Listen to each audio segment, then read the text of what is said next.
Hey guys, and welcome to Acting on Gamers. Today we're gonna talk about our bucket list of games. Games we've not yet played, or just games we really want to finish. Let's get to it.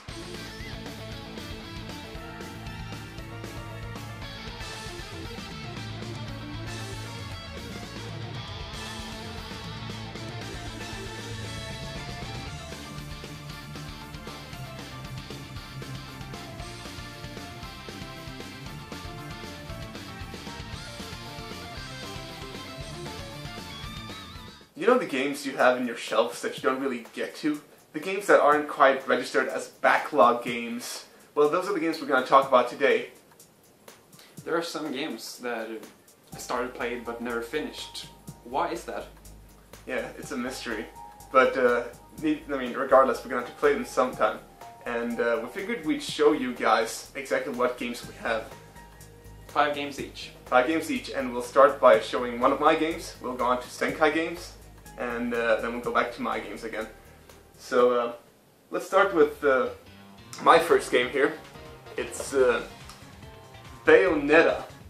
This game is developed by Platinum Games, and obviously it has to be good for it. Senkai himself tells me a lot about this game, and he's a gigantic fan. I think he praises this game as probably... It's one of those games that are damn near perfect, and that there's not a lot of games that are just that good. Right. And, it just makes me really hyped for it. The thing is, I don't own a 360, Senkai does, and so I really want to play it, but I don't really have access to the 360, so it's hard to get to it. I mean, I know it's on the PS3, and we know that it's not very good on the PS3. It's really good to know that to play the PS3 version of this game is not really worth it, because it's a lot worse, so... But, I mean, definitely it has stellar art direction, and the action is so over the top. And I love Devil May Cry, so if I'm gonna play this... That's the cool thing about Bayonetta, that it's the first game, I think, that I heard that people said was better than Devil May Cry 3 in its genre.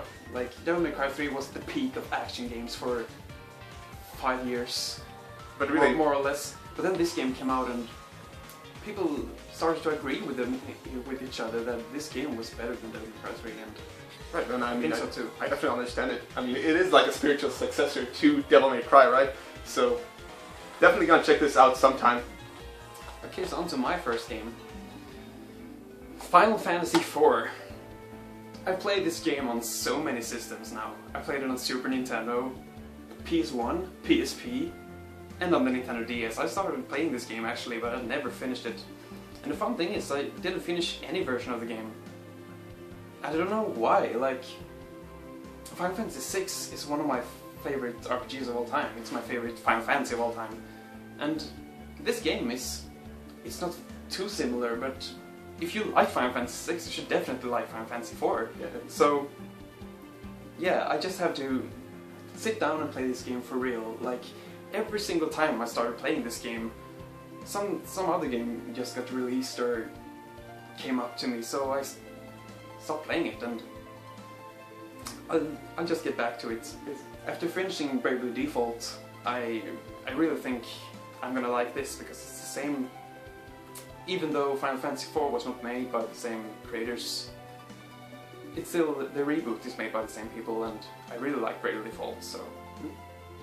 Definitely, and I mean, it's funny you mention all the different versions of the game, because I remember when you bought this game, well, you didn't buy it, but you got it as a Christmas gift, and what you bought for the person back was the PSP version of Final Fantasy IV, because you heard he hadn't played it. Yeah. And so both of you haven't played it. I don't think any of you have finished it yet. No. But you definitely should get to it, because it is, like you say, it is in the veins of Final Fantasy VI. So yeah, just a lot of people recommend the PSP version, but as I told you, I played all the versions, and this one was the one that grabbed me the most, so I'm gonna play this first. If I really like this game, which I think I will a lot, then I just go ahead and play the other versions. Maybe pick up the PSP version just for the after years. Yeah, definitely. My next game is Suikoden 5, and you have to excuse me if I pronounce that wrong. Suikoden is one of those really interesting games, because I think it gains a lot of recognition because of how rare these titles are. Yeah, that's... I don't like that. Like, No, because more people talk about the value of those games more than the actual content, because the content is superb. I mean, I played Suikoden 2 and 1. I didn't beat any of them, but I played them and I got such a nice impression of them. I have no idea why I haven't finished them. They should be on this list as well. Yeah. But I just think like there's something about the art direction and just the overall quality of the PS2 title that makes me more interested in playing this over, I mean, the predecessors. And of course I will get back to Suikoden 1 and 2 and play them both, I mean, after each other. But for now, I'll just stick to Suikoden 5. It seems like it's gonna follow the same path that was set by the two first games. And I heard some very mixed opinions about the third and fourth game. So a lot of people like the third game, but the fourth game is definitely the black sheep of the series. Right. What's so hard about playing Suikoden 1 and 2 are both are really expensive games. This one is really expensive too, but we were really lucky and picked it up for a nice price. So when we got it here, just play it. Right, definitely. Sometime. Suikoden 5 in my bucket list. My next game is two games actually. It's a series everyone should know about. And that's The Legend of Zelda 1 and 2. It surprised me every time that you haven't played those games yet. I played them a lot. Like, I think Zelda 1 is one of those Zelda games I played the most hours of, but I've never beaten it. Zelda 2, I never got around to play too much. I got it on my 3DS, so I could play that version. But the one we got here is the GameCube collection with 4 games actually, Ocarina of Time and Majora's Mask 2. But the thing about Zelda 1 and Zelda 2 in this version is that it's the Famicom Disk Drive system version of the games. So if there's, I gotta check that out, but if there's any noticeable difference about the game, I'm gonna play this one. I mean, I hope there's like some better sound in there. Yeah. Because that's usually the case with Famicom. We played Castlevania 3 on the Famicom Disk Drive and it was amazing. This music was just so much better. I have really no idea what makes it that way, but maybe you have the insights of how, like the technical insights of why it's better. I guess it's a better system. I don't know. But regardless, I mean, I played this game in front of you. Even like I played Zelda 1 in front of you, and I came pretty far. We started it, and it was cool. But I really got to play it myself sometime. Right. So Zelda 1 and Zelda 2. Super good games, especially Zelda 2. You should give it like a benefit of a doubt because it's really good. Once you get into it, you really feel it. Just to prove a point how little these kind of games mean in the big picture, we don't even own this next game. I don't own Skygunner, which is a really cool PS2 pilot game. Yeah, I've always been curious about that game. What's it about? To be honest, I have no clue. What I do know is that its aesthetics pleases me, and the gameplay looks super fun. Yeah, it looks really cool and fun to play. Right. So I have no reasons not to play it. That's one thing I've been thinking about that game. Like, it looks just as fun to play, like entertaining, story-wise. You know, you get vibes from certain games where you know, like, okay, this game is super good. Like, you already know it the moment you see it. And I think that's the case with this game. It's underrated, from what I've heard. Like, nobody talks about it. But I'm gonna play it, and then I'm gonna talk about it if it's good. So, Skygunners, that's one of my games. My next game is Donkey Kong Country 2. I don't own that game, but so why I haven't played that game yet is because I played a little bit of each Donkey Kong Country, and every time a lot of my friends tell me, go play Donkey Kong Country 2, and I tell myself, like, yeah, I should beat the first one first, you know, and I don't have any of the games, like I only play them at friends' places and so. But yeah, I should definitely grab Donkey Kong Country 2 and play it as soon as possible because it's a really good game, right? It's like one of my favorite childhood games, for one. I think you can skip the first one. I mean, don't do it if you have the time. You should play the first one. The first one's great. But the second game is my favorite. I don't know why, really. I think it's something with the atmosphere where it's like the pirate ship theme. But it's not just you. Like, so many of my friends tell me Donkey Kong Country 2 is the best one in the series. It's a bit edgy and cool, I guess. I remember when I was a kid, I liked it because it had those two small characters, because I didn't want to play as the big, bulky character like Donkey Kong. when I played the first game, and so like second game came with like Dixie and Diddy, and you were like, oh, okay, sweet. So I have these two now instead of like the big fatso. I listened to the music of the game a lot, and it's something different. Like the music in every Donkey Country is really good, but the second game has a few tunes that are on my playlist. So it's definitely like more. It's a step up in the music direction as well, because I think the first game had more of a like tropical jungle kind of theme going, and then it changed it. Like they changed it for the second game with the whole like darker tone, so it has all these varied music styles, and it's just so ambient and awesome. It's not just darker, like it feels very mysterious as well. Exactly. Is it just the second game, or is it the whole series as well? Because the tunes that I really like in Donkey Country 2 is very mysterious in some way. There's some tracks in like the first game and the third game where it has that ambience to it. Like the water stages obviously have it. If you've heard those, I think everybody has heard those. But yeah, I mean, it's a 2-player game. We're 2 people. We should play it. True. I didn't think of that. We should play it together. You didn't think of that? Okay, well, I'm surprised. Good. We should get to it. Let's get to it.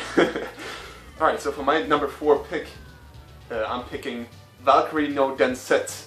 It's a Japanese exclusive game, but the character has made an appearance in several of Namco's localized titles. Yeah. She's just called Valkyrie, right? The main character.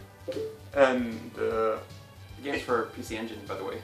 Right. Yeah. And it's in the veins of Zelda, I think. Like it plays like Zelda. Yeah, it looks very much like a Zelda clone, but I like how big the sprites are. It has that arcade-like quality to it. Yeah. I'm really like looking forward to it. It's one of those other games that we don't really know anything about, but you know, might as well just play it because it looks cool. Yeah. Okay, so my next game is Snatcher for Sega CD, or I'd really like to play it on the PC Engine, but it's not translated yet. There are people working on fan translation, so I think that's what I'm waiting for, but I should just get around and play the game for Sega CD, because so many people say it's one of their favorite games of all time, and I really like the stories Hideo Kojima is writing.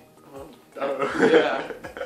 Right. Yeah, they're good, and Snatcher should be really good as well, so... You know, I really love it in these videos how we bring up these games, because I really want to play Snatchers too. And I mean, definitely, if you say there's a translation coming up, then I'll be all over it. So yeah, of course. For my last game, I'm picking Dragon Quest VI. Now, why Dragon Quest VI, you ask?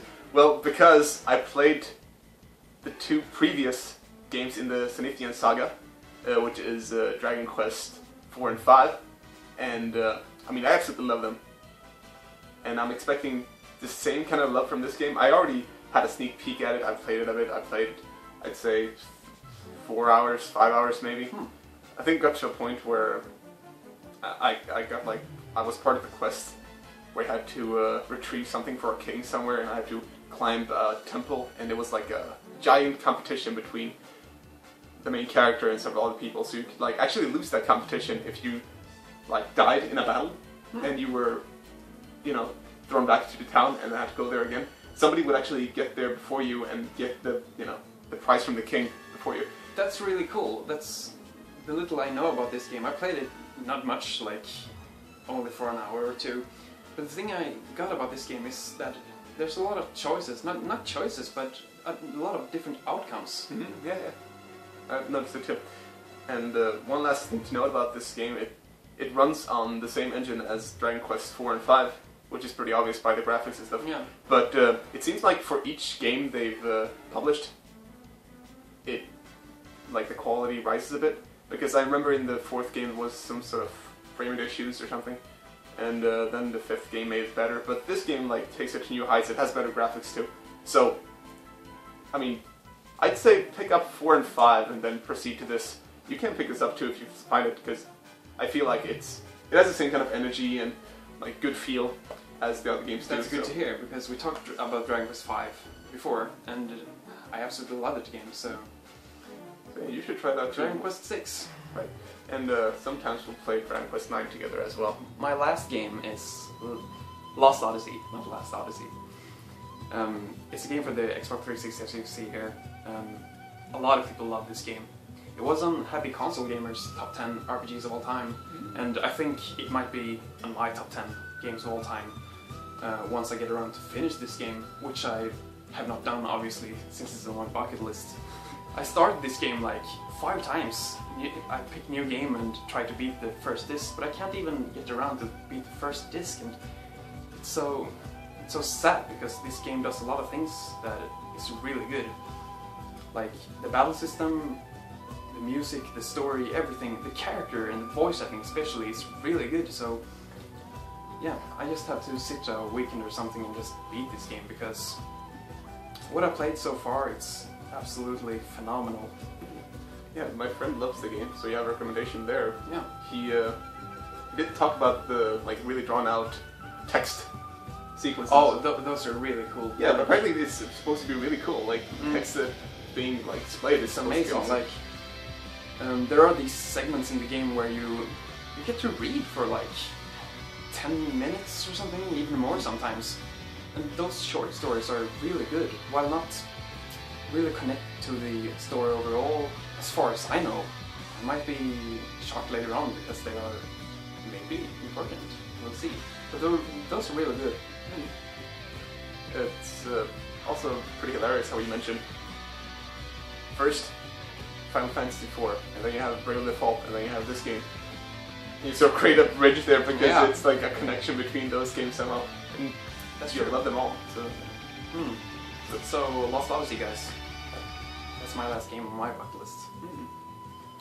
Alright, any last words to wrap this up? Well, there are a lot of games that we really want to play, but the thing about these games, though all the games I mentioned are games that I wanted to play for a long time, but never got around to play. And that's totally different from games that are getting released today that I just pick up and play, and I beat a lot of games nowadays, but these games, for some reason, I just haven't got around to play yet, so I'm definitely looking forward to play them. Right, because we have a lot of games that we're currently playing that are in our backlogs or previously on our bucket list.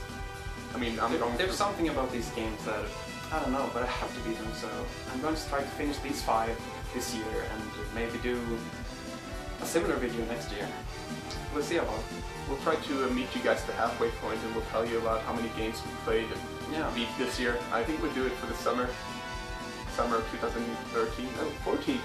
It's 2014! Holy shit! Alright, no, I forgot. But yeah, so we'll meet you in the halfway point and we'll tell you guys exactly what games we've been playing and what we've done with these games. So, we'll see you there. Alright, I think we've about poured our buckets here. Until next time, guys. Get gaming!